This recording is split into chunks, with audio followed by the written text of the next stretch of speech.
皆様こんにちは。シスコシステムズの中村です。本日は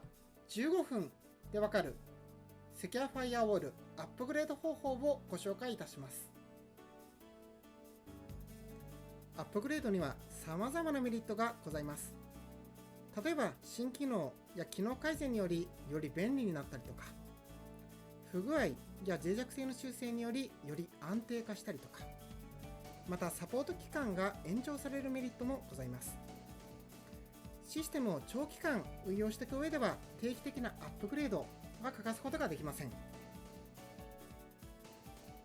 ではセキュアファイアウォールの具体的なアップグレードの流れをご紹介いたします。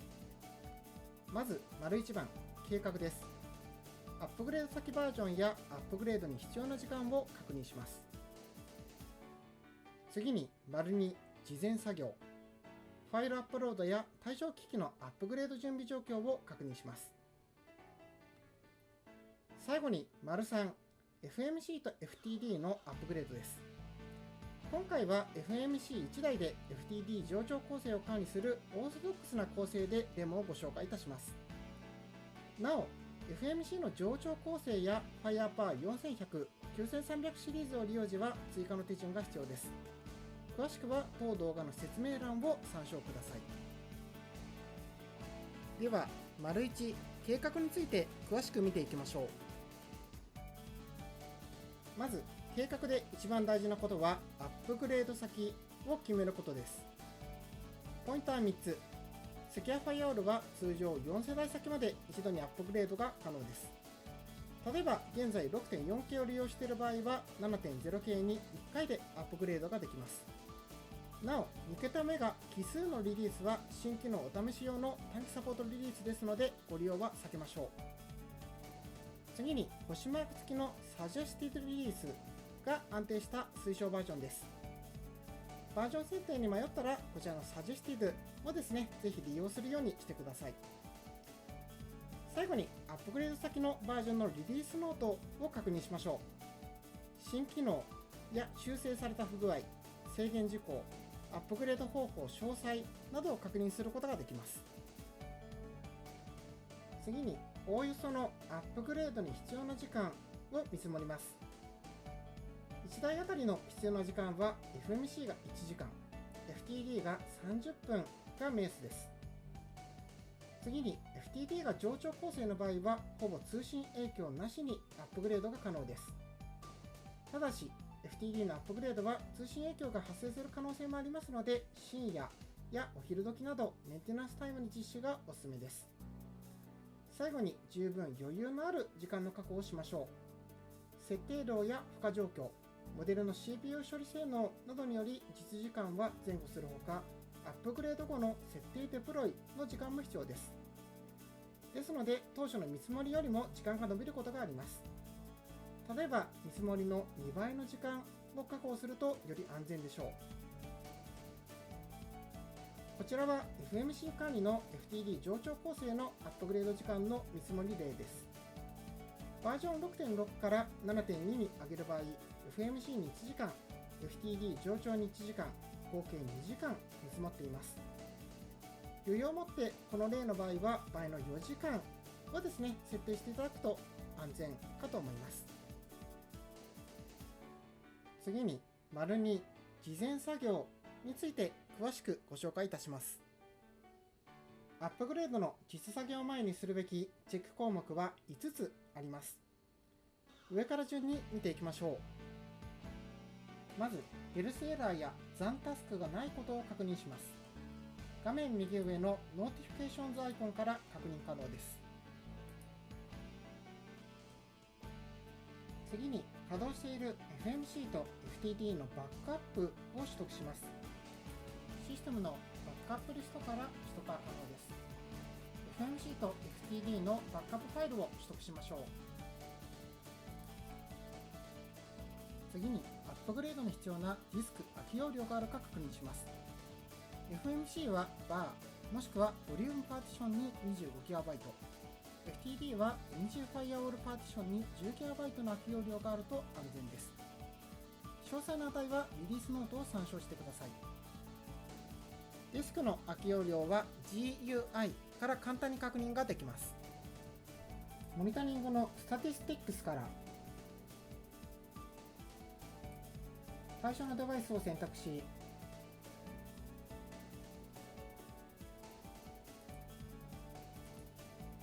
パーティションを開くことで確認ができます。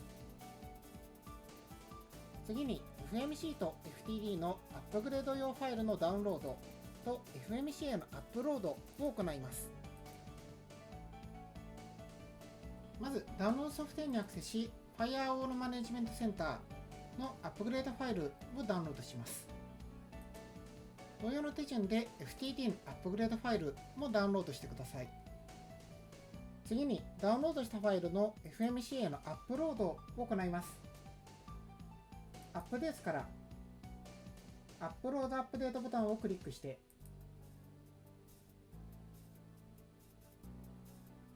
ダウンロードしたファイルを選択してアップロードを行います。最後にレディネスチェックを行います。アップグレードの準備が揃っているかの最終確認です。実行には FTD の冗長構成かつバージョン 6.6 以下を利用時はコマンドラインで行います。それ以外は GUI から簡単に実行ができます。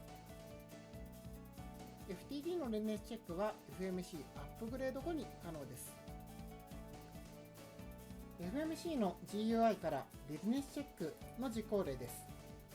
システムのアップデートからアップグレード対象バージョンと対象機器を選択します。その後、レディネスチェックボタンを押せば開始できます。こちらの画面例のようにサクセスになれば成功です。お疲れ様です。これで事前作業は完了です。この事前作業をしっかりやることによってトラブル発生リスクを大きく下げることができます。最後、3、FMC と FTD のアップグレード方法を実機デモを使ってご紹介いたします。なお、アップグレード中は新規設定変更やデプロイ、手動再起動はしないようにしてください。まず、FMC にアクセスし、レディネスチェックを実施済みのアップグレードファイルをインストールします。システムのアップデートからレディネスチェック実施済みのファイルのインストールボタンをクリックしまして、対象デバイスのインストールボタンをクリックします。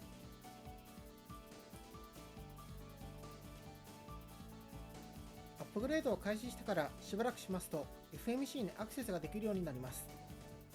こちらのようなアップグレードステータスを確認できます。この例の場合ですと、エラプスタイム、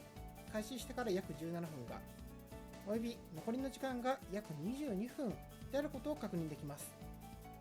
なお、アップグレード後に自動で再起動が走りますので、再起動時間におよそ10分かかります。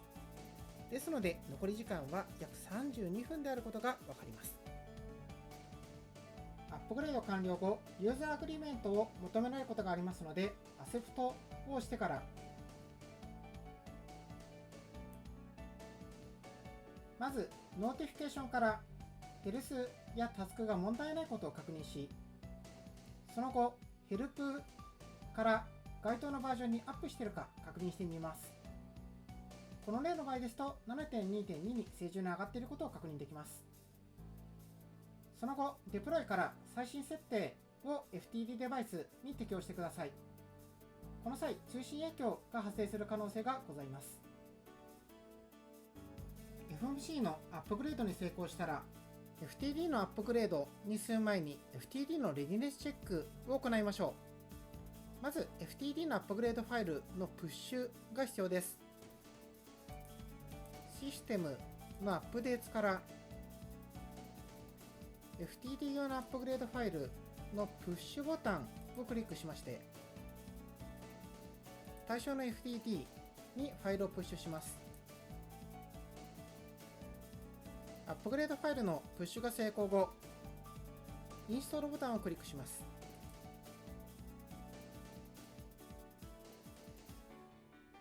FTD の上長構成でバージョンが7以降、もしくは上長構成を使っていない場合については、こちらの画面から対象をチェックして、チェックレディネスからリネスチェックをすることができます。しかし、今回の構成ですと、FTD のバージョン6系の上長構成となりますので、GUI のリネスチェックはうまく動きません。コマンドラインから FTD の上長構成のリネスチェックを行うためには、こちらの管理 IP アドレスにまず SSH でアクセスします。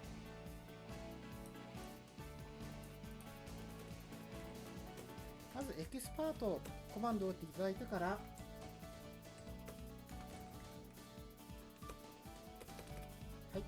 この状態でですね、動画の説明欄の記載がございます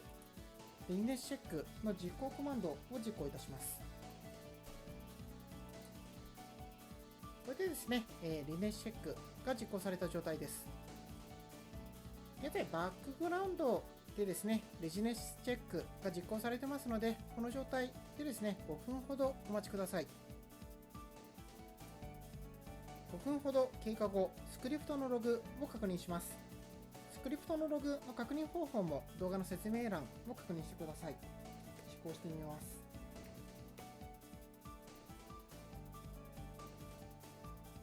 はい。こちらの例のようにですね、アップグレード、リネスチェックコンプリート、ステータスパスとなっておりましたら、リネスチェックが問題なく終わったことを確認できます。FTD のアップグレードが可能な状態です。同様の手順でもう一台の FTD にもリネスチェックを実行してください。すべての FTD のリネスチェックが完了しましたら、FTD のアップグレードを行います。対象の FTD を選択しまして、インストールボタンをクリックします。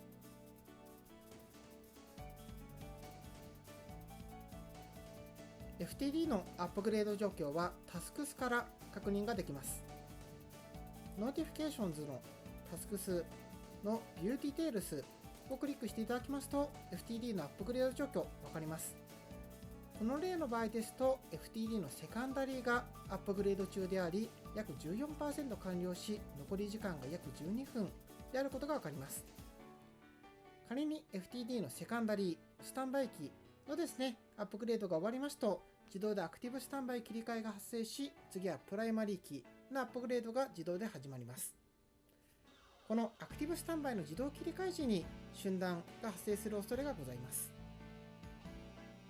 FTD のアップグレードも無事完了しました。デバイスのバージョンがバージョン 7.2.2 に上がっていることが確認できます。バージョンアップグレード後にデプロイメントが必要となりますので、デプロイからデプロイオールをクリックします。なお、大きくバージョンを上げた場合については、バリデーションワーニング確認してくださいというですね、表示があることがあります。クリックしまして、変更内容が大きいので、デプロイ時にですね、通信影響が発生する可能性がありますという警告が出ております。Proceed with Deploy でですね、デプロイを実行いたします。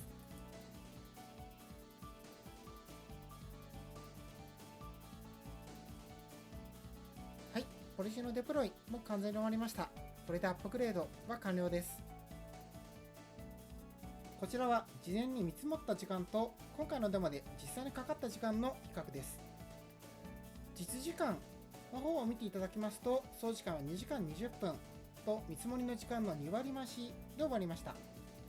また、配下の端末からピング試験を実施してダウン時間の計測も行ったのですが、ポリシー展開時に最大9秒のダウンが1回ございました。それ以外にポリシー展開時に数秒以内のダウンが数回発生するレベルです。アクティブスタンバイ切り替え時のダウンは検知に至りませんでした。最後、まとめです。まず、アップグレードを定期的に行うことによって、より便利な機能を安定的に長期間利用することができます。そして、今回紹介した計画や事前作業をしっかり行うことによって、トラブル発生リスクを大きく下げれます。特に3つポイントがございます。1つ目、サジェスティルリリース推奨バージョンを利用すること。2つ目、レジネスチェックを活用すること。3つ目、FTD 上長構成で導入することによって通信影響発生リスクを下げることができます。